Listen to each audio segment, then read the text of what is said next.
প্রিয় শিক্ষার্থী বন্ধুরা, আজকে আমরা তোমাদের বার্ষিক পরীক্ষার জন্য ট্রান্সফরমেশন অফ সেন্টেন্সেস অনেকের রিকোয়েস্টে আসলে অ্যাফার্মেটিভ টু নেগেটিভ আলোচনা করছি। ইতিপূর্বে আমরা এই চ্যানেলে আরো ভিডিও করেছিলাম। যারা হয়তোবা দেখোনি তাদের জন্য বা একটা স্পেশাল ক্লাস করতে পারো। তো এখানে অ্যাফার্মেটিভ থেকে নেগেটিভে প্রায় 14-15টা বা 16টা রুল আছে। তো আমরা চেষ্টা করবো সবগুলো আলোচনা করার। প্রথমে রুল 1-এ আমরা আসছি যে অনলি বা অ্যালোন যুক্ত কোনো বাক্যকে আমরা অ্যাফার্মেটিভ থেকে কিভাবে নেগেটিভ করব। পরীক্ষায় কিন্তু উল্টোটাও আসে। আমাদের সময় স্বল্পতার কারণে আমরা উল্টোটা হয়তো আলোচনা করতে পারবো না, সময় খুব কম। তো সেক্ষেত্রে পাল্টাটা মনে রাখতে হবে যে নেগেটিভ থেকে অ্যাফার্মেটিভ করলে উল্টো আমরা একটু দেখাবো জিনিসটা। তো অনলি বা অ্যালোন মানে হলো, অনলি মানে শুধুমাত্র, আর অ্যালোন মানে একাকী, একই রকম মিনিং। তো এটা তিনটা জিনিসকে মিনিং করতে পারে, ব্যক্তি, বস্তু, সংখ্যা। সেই বাক্যটা দেখেও তোমাকে আসলে বুঝতে হবে। আমরা এটা তিনটা সেকশনে ভাগ করেছি, এবিসি। তো আমরা ব্যক্তির ক্ষেত্রে দেখাই যে আমরা একটা অ্যাফার্মেটিভ বাক্য নিলাম, যেখানে অনলিটা এরকম আছে, only the old man was alive. Alive মানে হলো জীবিত। তো শুধু বৃদ্ধ লোকটাই জীবিত ছিল, এরকম একটা বাক্য আমরা নিলাম। তো সেক্ষেত্রে তোমাকে মনে রাখতে হবে এই অনলি দিয়ে এখানে ব্যক্তিটাকে মিনিং করা হয়েছে। আমরা বস্তুর উদাহরণ এখানে একটা নিচ্ছি একসাথে দেখানোর জন্য। অনলি দা মুন মানে চাঁদ, তোমরা জানো মুনের জীবন নেই, বস্তু। Only the moon was visible. Visible, visible মানে যেটা দেখা যাওয়া, শুধু চাঁদই দেখা যাচ্ছিল, এরকম একটা বাক্য। তো এই বাক্যগুলোকে আমরা নেগেটিভ করব। এইখানেও আমরা এই বাক্যটাকে নেগেটিভ করব। আর সংখ্যাটা আমরা একটু পরে নিই, এটা একটু আলাদা, এই দুটার মধ্যে আসলে উল্টোপাল্টা হয়। তো এখানে স্পষ্ট বোঝা যাচ্ছে যেটা একটা বস্তু আর এটা ব্যক্তি। তো ব্যক্তির ক্ষেত্রে অনলি থাক আর অ্যালোন থাক, সেক্ষেত্রে সবসময় তোমাকে নান বাট বসাতে হবে। নান মানে কেউ না, কেউ না কিন্তু নান বাট, আর অনলিটা উঠে যাবে এদিকে। যেমন আছে, খুবই সিম্পল, একটু মনে রাখলে হয়। None but the old man was alive. এটি কিন্তু এটার অ্যান্সার। তবে এখানে একটা গুরুত্বপূর্ণ কথা আছে যে ব্যক্তির ক্ষেত্রে আমরা যখন এই যে নান বাট বসাবো, এটা সবসময় বাক্যের শুরুতে বসবে। এখন তোমরা বলতে পারো অনলি তো শুরুতেই ছিল, কিন্তু কখনো কখনো কোনো কোনো বাক্যে দেখো, আমরা আরেকটা বাক্য নেই, অ্যালোন গুলো কিন্তু একটু ভিতরে থাকে। এই বাক্যটাই যদি আমরা এইভাবে নিই যে দা ওল্ড ম্যান ওয়াজ, অ্যালোনটা দেখো আমরা এইখানে দিলাম, অ্যালোন অ্যালাইভ। একটু বাক্যটা দেখে বুঝতে হবে যে অ্যালোনটা দিয়ে আসলে এই বৃদ্ধ লোকটাকে বোঝানো হয়েছে। তো এখানেও কিন্তু অ্যালোনের পরিবর্তে, যেহেতু এটা ব্যক্তির ক্ষেত্রে ইউজ হয়েছে, তো আমরা সেইখানে এই যে নান বারটা দেব, এই নান বার সবসময় শুরুতে দিতে হয়, বাক্যের শুরুতে। তো নান বাট, কিন্তু ওই ওয়ার্ডটা আর আসবে না, অনলি যেমন উঠে গিয়েছে অ্যালোন উঠে যাবে, নান বাট একই অ্যান্সার হবে। দেখো, none but the old man, এখানে অ্যালোন লিখলে কিন্তু কাটা যাবে, ওয়াজ অ্যালাইভ। সিম্পলি এটাই অ্যান্সার। তো এটি ছিল যে ব্যক্তির ক্ষেত্রে অনলি বা অ্যালোন মিনিং করা হলে বাক্যের শুরুতে তোমাকে নান বাট ইউজ করতে হবে নেগেটিভ করতে গেলে। তো এবার আমরা দেখব বস্তুর ক্ষেত্রে। বস্তুর ক্ষেত্রে আমরা যেমন বলি কিছু না, ঠিক একই, নাথিং মানে যেহেতু কিছু না, তো অনলি যেখানেই থাক তোমার সেই জায়গাটায় নাথিং বাট ইউজ করতে হবে বস্তুর ক্ষেত্রে। তো অনলি উঠে গিয়ে নাথিং বাট, আর এদিকে যেমন ছিল দ্য মুন ওয়াজ ভিজিবল। এখন এইখানে অনলি আসলে প্রথমে ছিল জন্য আমরা নাথিং বাট প্রথমেই দিলাম, কিন্তু বস্তুর ক্ষেত্রে যেটা নিয়ম, ঠিক যে জায়গায় অনলি থাকবে সেই জায়গায় নাথিং বাটটা দিতে হবে। যেমন আমরা আরেকটা বাক্য নেই এখানে, হি লাইকড, অ্যাফার্মেটিভ আমরা একটা নিলাম, হ্যাঁ বোধক। হি লাইকড অনলি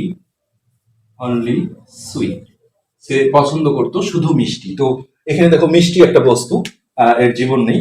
তো অনলি ঠিক যেখানে আছে সেই জায়গায় গিয়ে আমরা নাথিং বারটা বসিয়ে দেবো। সো এইটা আমরা যেটা হবে, হি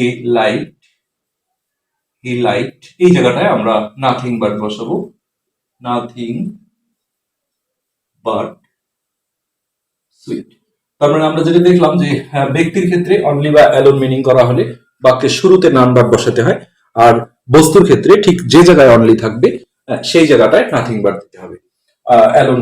এখন আমরা সংখ্যার ক্ষেত্রে দুটো বা একটা উদাহরণ আমরা দেখব, তাহলে আমাদের অনলি অ্যালোন কিন্তু শেষ হয়ে যাবে। তো আমরা একটু নিচে দিই সংখ্যার ক্ষেত্রে অ্যাফার্মেটিভ।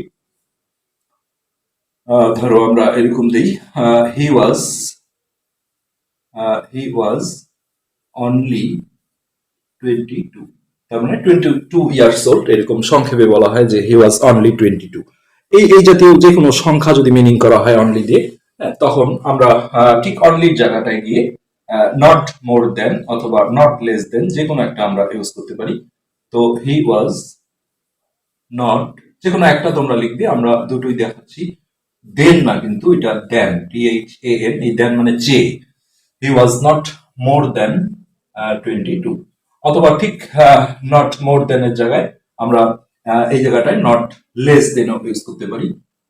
নট একই জিনিস, লেস দেন 22। তো এই ছিল অনলি অ্যালোনের বিষয়। তো নেগেটিভ থেকে অ্যাফার্মেটিভও যেহেতু তোমাদের প্রস্তুতি রাখতে হবে, তো এই বাক্যগুলো যখন নেগেটিভে দেওয়া হবে, অ্যাফার্মেটিভ চাইলে কিন্তু এটা অ্যান্সার হবে সবগুলো উল্টোটা। তো এটাই অনলি অ্যালোন গেল, আমাদের ফার্স্ট রুল শেষ হয়ে গেল। এবার আমরা সেকেন্ড রুলে চলে যাব।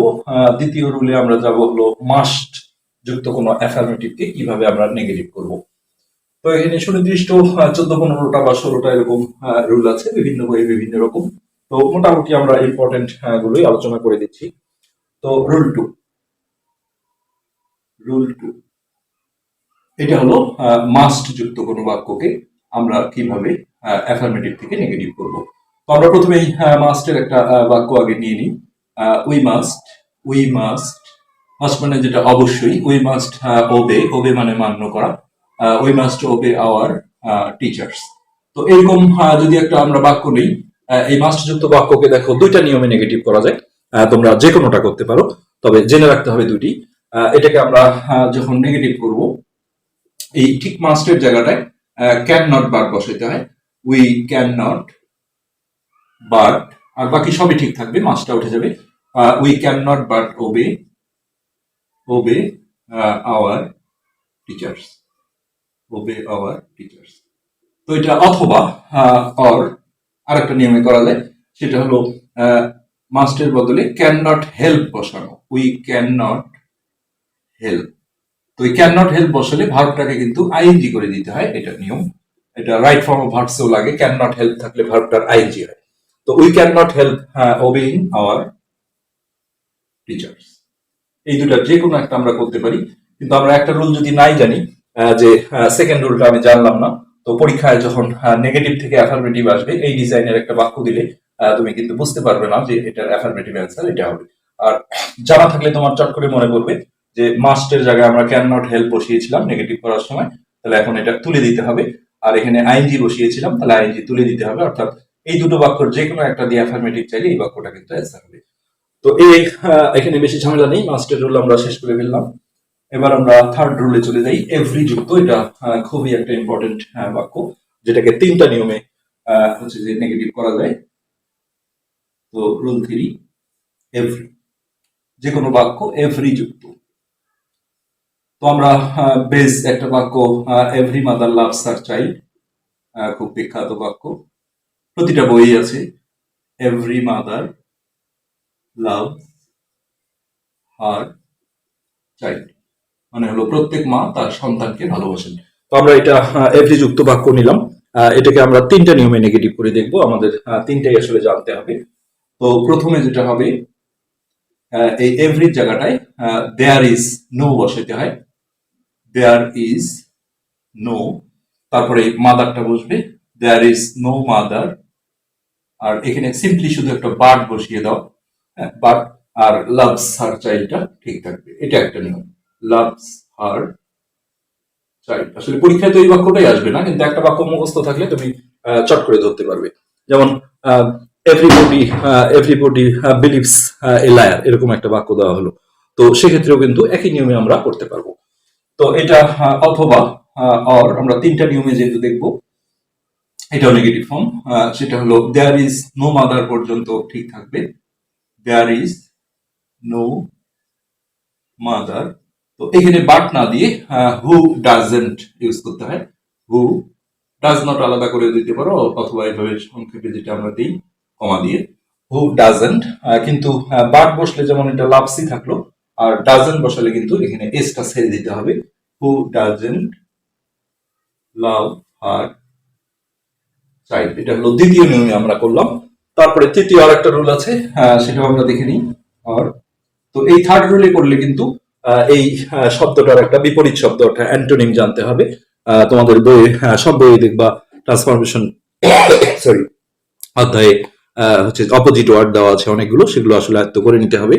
তো সেক্ষেত্রে এখানে থার্ড রুল যেটা বলে সেটা হলো এভরি জায়গাটায় নো বসাইতে হয়, অর্থাৎ এখানে আমরা দেখো নো মাদার বলে দেবো, নো মাদার, নো মাদার। তো লাভের অপোজিট হলো হেড, তো হেডস হবে, যখন ডাজ আসবে তখন এস উঠে যায়। তো no mother heads are child, এই তিনটা নিয়মেই আমরা এভরি যুক্ত বাক্যকে নেগেটিভ করতে পারি। তবে তোমাদের হচ্ছে যে রেডি থাকতে হবে, এই তিনটার যে কোনো একটা বাক্য দিয়ে যদি অ্যাফার্মেটিভ চাওয়া হয় তাহলে এইটা কিন্তু অ্যান্সার। অনেকে দেখা যায় এই ডিজাইনটা দিয়ে অ্যাফার্মেটিভ চাওয়া হয়েছে, এইটা বা এইটা লেখে, এই তিনটেই কিন্তু আসলে নেগেটিভ ফর্ম। তো এভরি যুক্ত আমরা থার্ড রুল শেষ করলাম, এবার আমরা চতুর্থ রুলে চলে যাই। চতুর্থ রুলটা আমরা যেটা করব সেটা হলো সামটাইমস যুক্ত, রুল 4। তো সামটাইমস মানে যেটা মাঝে মাঝে, সামটাইমস। তো এখানে আমরা একটা অ্যাফার্মেটিভের বাক্য নিলাম, হি সামটাইমস, সে মাঝে মাঝে এখানে আসে। তো he third person singular, so এর যুক্ত হবে কামস হেয়ার। তো এটা আমরা যদি বাংলায় করি যে অর্থ ঠিক রেখে আমরা যদি না বোধক করি, হ্যাঁ, তাহলে সেক্ষেত্রে কিন্তু আমরা একটা কথা এখানে বলতে পারি যে সে সব সময় আসে না। তার মানে মাঝে মাঝে আসে মানে কি, সব সময় আসে না। তো সব সময় ইংলিশ কি, অলওয়েজ। আমরা সিম্পলি দেখো নেগেটিভটা এইভাবে করতে পারি, হি। আর প্রেজেন্ট ইনডিফিনিটের বাক্য ডু ডাজ ছাড়া নট বসানো যাবে না, হি থার্ড পারসন সিঙ্গুলার, এগুলোও ভাবতে হবে। হি ডাজ নট, এখানে আমরা অলওয়েজটা দিয়ে দিলাম, হি ডাজ নট অলওয়েজ। আর যখনই আমরা ডাজ বসাবো এই এসটা কিন্তু ছেড়ে দিতে হবে। আগের আমরা রুলটাতেও দেখলাম, এর আগের রুলটা, he does not always come here, এখানে কামস দিলে আবারও কিন্তু কাটা যাবে। তো এটা সিম্পলি এরকমই। কখনো যদি এটা হি ছাড়া অন্য কিছু দেওয়া হয়, যেমন দে দিল ধরো, থার্ড পার্সন প্লুরাল দে, সামটাইমস, তখন দে এর সাথে এখানে এস থাকবে না, দে সামটাইমস কাম হেয়ার, তখন এখানে ডু বসাইতে হবে, they do not always come here. তো এটাই ছিল সামটাইমস এর রুল। এবার আমরা 5 নম্বর রুলে চলে যাই, যেটা হলো অলওয়েজ যুক্ত। তো এখানে আগে বলে নেই যে সামটাইমস থাকলে যেমন অলওয়েজ আসে, কিন্তু অলওয়েজ থাকলে কিন্তু সামটাইমস হবে না, অলওয়েজ থাকলে নেভার আসবে, যেটা আমরা এখন দেখবো অলওয়েজ যুক্ত রুলটা। একটা অ্যাফার্মেটিভ বাক্যে অলওয়েজ থাকলে আমরা কি করব, অলওয়েজ। তো এখানে আমরা একটা উদাহরণ নিয়ে নিই। তো হি ইজ অলওয়েজ সিনসিয়ার। বেশ কিছু অপোজিট ওয়ার্ড তোমাদের আসলে পড়তে হবে, যেটা বইয়ে তোমাদের রয়েছে। তো এটা নেগেটিভ করলে যেটা হবে, আগে নেভার বসাইতে হবে অলওয়েজ এর জায়গায়, হি ইজ নেভার। সিনসিয়ার এর অপোজিট হলো ইনসিনসিয়ার। এখন সব ওয়ার্ডের সামনে যে ইন দিলে অপোজিট হবে তাও না, এটা সিনসিয়ার এর ক্ষেত্রে হয়, কখনো আন হয়, ডিজ হয়, এগুলো জানতে হবে। তো এটাই ছিল অলওয়েজ যুক্ত বাক্যের রুল। আমরা এবার নেক্সট রুলে চলে যাই, সেটা হলো as soon as, as soon as. তো এরকম আমরা একটা অ্যাফার্মেটিভ এর বাক্য নিই, অ্যাজ সুন অ্যাজ, এটা সবসময় বাক্যের শুরুতে থাকে, as soon as he saw me, আর এখানে একটা কমা থাকে, সে চলে গেল, হি ওয়েন্ট অ্যাওয়ে।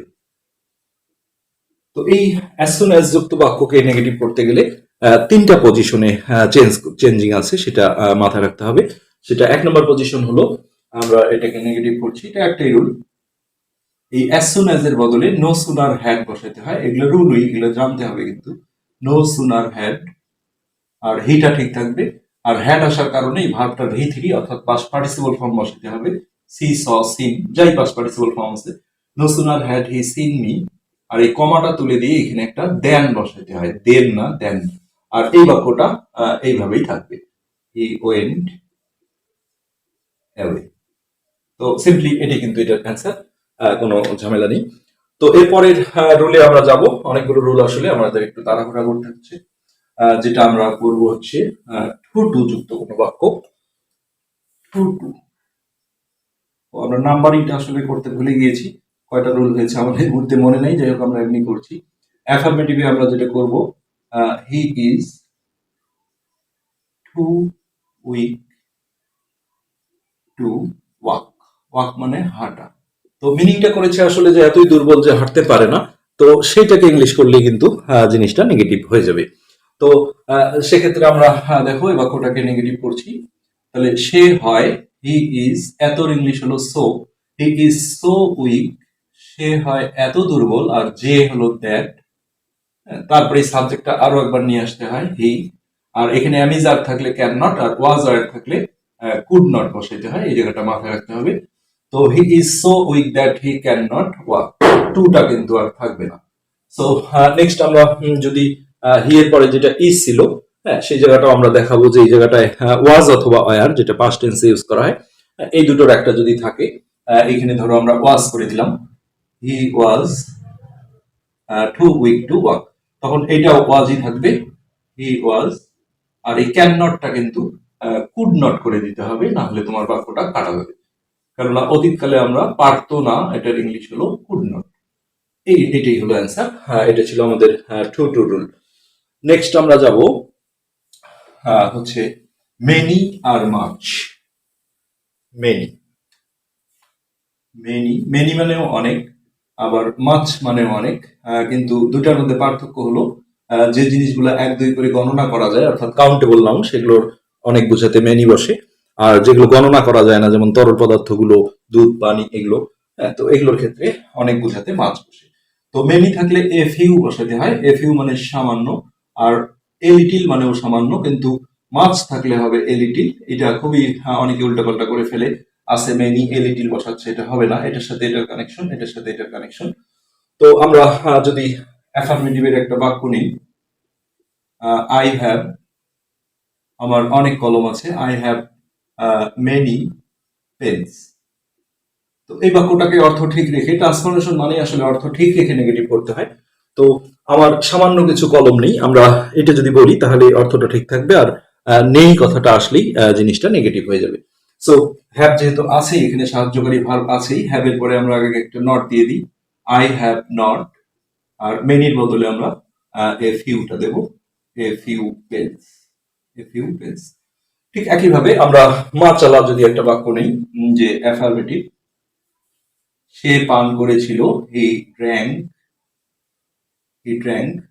তো এখানে আমরা দিলাম মাচ ওয়াটার, অনেক পানি পান করেছিল। তো এই বাক্যটাকে আমরা যদি নেগেটিভ করি, তো সেক্ষেত্রে আসলে এখানে কোনো অক্সিলারি ভার্ব নেই।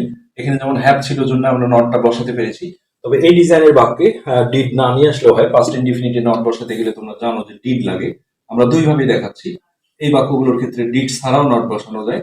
হি ড্র্যাঙ্ক নট, মাস থাকলে আমরা দেখলাম এ লিটিল হয়, not a little, not a little water.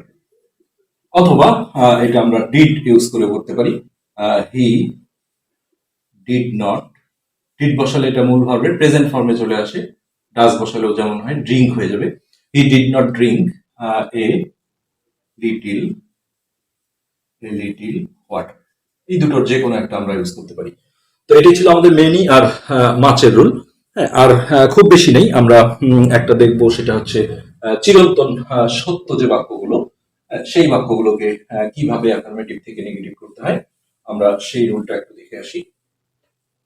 চিরন্তন সত্য, চিরন্তন, যেগুলো বিশেষ করে প্রবাদ বাক্যগুলো থাকে, যেমন আমরা দেখি মিল্ক ইজ হোয়াইট, দুধ হয় সাদা, মিল্ক ইজ হোয়াইট। এরকম অসংখ্য বাক্য আছে, the sun rises in the east, এগুলো সবগুলো। তো এইসব ক্ষেত্রে যেটা করতে হয় আসলে, চাওয়া হয়েছে নেগেটিভ, কিন্তু বাক্যটা একটু ইন্টারোগেটিভ, অর্থাৎ প্রশ্নবোধকের ধাঁচে নিয়ে যেতে হয়। দুধ কি সাদা নয়, এইভাবে বললেই জিনিসটা অ্যান্সার হয়ে যায়। অর্থাৎ এখানে ইজের সাথে আমরা একটা নট লাগিয়ে নেব। এটা চিরন্তন সত্যের বাক্যর নিয়মই, ইজেন্ট মিল্ক হোয়াইট, এবং অবশ্যই তোমাকে প্রশ্নবোধক চিহ্ন দিতে হবে, কেননা ইজ সামনে থাকলে এটা ইন্টারোগেটিভ হয়ে যায়। এখন বলতে পারো ইজ নট কেন আলাদা করে দিলাম না? তো এই নেগেটিভ ইন্টারোগেটিভ বাক্যে একটা বিষয় আছে যে তোমার যখনই আহ, এই সাবজেক্টটা নাউন থাকে তখন নটটা আগে বসাতে হয়, ইজ নট মিল্ক, রাইট? কিন্তু এখানে যদি কোনো প্রোনাউন থাকে যেমন হি হিম, হ্যাঁ, তখন কিন্তু ইজ হি নট, নটটা থার্ড পজিশনে যায়। এই ঝামেলা এড়ানোর জন্য যে বাক্যগুলোতে নট আছে, প্রশ্ন আছে, এগুলোকে আমরা বলি নেগেটিভ ইন্টারোগেটিভ বাক্য। এই বাক্যগুলোতে এটাকে কন্ট্রাকশন বলা হয়, যেমন হ্যাভেন্ট, হ্যাজেন্ট, ইজেন্ট, আরেন্ট। এই রূপটা দিলে এই সাবজেক্টটা নাউন না প্রোনাউন এটা নিয়ে আমাকে ভাবতে হয় না।